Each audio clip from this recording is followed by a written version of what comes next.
Halo semuanya, Assalamualaikum warahmatullahi wabarakatuh. Balik lagi dengan saya Anno di Bro Anno. Dan kita tahu bahwa Honda selama ini nggak hanya memperkenalkan motor-motor matic yang kelas middle lah intinya. Karena kelas bawah ada yang 110cc maybe atau 115cc atau 125cc. Dan Honda memperkenalkan motor-motor semacam kayak Vario atau PCX yang 160cc. Sementara kita ketahui bahwa Yamaha di NMAX dan Aerox itu main 150cc. Kalah 10cc. Wah, itu bisa menjadi jualan terbesarnya Honda untuk menghajar Yamaha. Tapi faktanya sekarang Honda dihantam badai ESAV.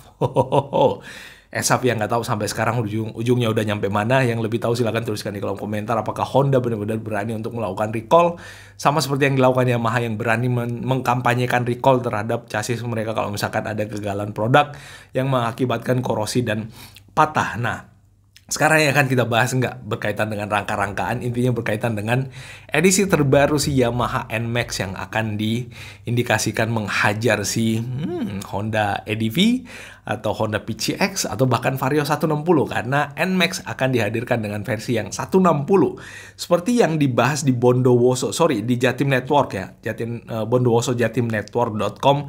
Di Juli sampaikan bahwa pakai mesin Blue Core baru nih Yamaha NMAX 660 VVA resmi dirilis. Honda PCX tamat riwayatnya. Sampaikan kayak gitu ya, tamat riwayatnya Honda PCX. Wah, kira-kira bakal seperti itu kah? Atau sesuai dengan judul beritanya kah? Atau seperti apa ya kita bahas. Nah, bondowosonetwork.com, kabar baik datang dari pabrikan Garpu Tala. Ya, Yamaha tuh Garpu Tala ya, garpu yang dibagi. Jadi kayak tiga kayak gitu ya. Garpu Tala lah istilahnya. Yang sudah merilis Yamaha NMAX 160 VVA. Di mana Yamaha NMAX 160 ini akan meluncur dengan mesin Blue Core yang lebih kencang dari yang sebelumnya. Tapi biasanya bos, cc itu nggak mempengaruhi tenaga mesin. Kadang-kadang ada yang cc-nya rendah tapi rasio kompresinya lebih bagus, itu kadang-kadang lebih ngacir lagi. Atau teknologi lain yang disematkan di mesinnya yang membuat mesinnya jadi lebih ngacir ya, itu lumayan juga. Tapi mesin dengan hitungan 160cc itu menurut saya ya bolehlah sosok bersaing dari sisi cc aja karena memang bawaannya kecil kalau dibandingkan sama mobil ya. Karena kita tahu bahwa ini melenceng sedikit, F1 itu setahu saya 1500cc. Mesin 1500cc bisa sekencang itu. Teknologinya ribet. Jika Yamaha NMAX generasi sebelumnya memakai mesin 155cc ya, 155 ya. Kalau 150, biasanya kalau 155 itu berarti 154 sekian atau 153 sekian dibulatkan jadi 155. Nah, ini berarti 160, kemungkinan di 159 kali dibulatkan jadi 160cc. Maka untuk generasi terbaru menggunakan mesin 160cc VVA. Luar biasa. Dengan adanya peningkatan kontribusi mesin, hal tersebut membuat performa Yamaha NMAX 160 bakal semakin kencang. Siap untuk riding dengan motor matic 160cc. Kita tahu bahwa ada Honda PCX dan Honda EDV sekarang yang selama ini menjadi yang menarik di kelasnya untuk kelas cc yang sama, termasuk untuk Vario ya. Nggak tahu EDV itu 150 apa 160? Tuliskan di kolom komentar di bawah. Walaupun bertambah cepat dengan mesin yang lebih besar, namun Scutic Maxi ini tetap irit bahan bakar minyak. Wah, seberapa irit sih 160cc? Pasalnya, Yamaha sudah menambahkan fitur start and stop system untuk membuat penggunaan BBM lebih efisien, yes. Kalau di mobil itu biasanya dikenal dengan istilah auto stop. Ada electric parking brake dengan auto hold ya, bukan auto stop, auto hold. Salah tadi. Tapi it's okay, itu akan menghemat bahan bakar, tapi mungkin di sisi lain akan membuat beberapa instrumen bekerja lebih keras. Yang pertama aki, yang kedua dinamo starter, yang ketiga mungkin kalau pakai pompa bahan bakar ya pompa bahan bakar juga kali ya kalau menggunakan sistem tersebut. Jadi memang dihemat di satu sisi, tapi di sisi lain penggunaan part tertentu akan menjadi lebih boros dan mungkin lebih cepat masa pemakaiannya. Nah, selanjutnya dikutip Bondowoso Network dari YouTube, Mahendra Big Bike NMAX generasi terbaru juga memiliki model dengan desain yang lebih fresh. Wah. Kalau kita lihat NMAX yang ada sekarang sih, saya suka bagian belakangnya.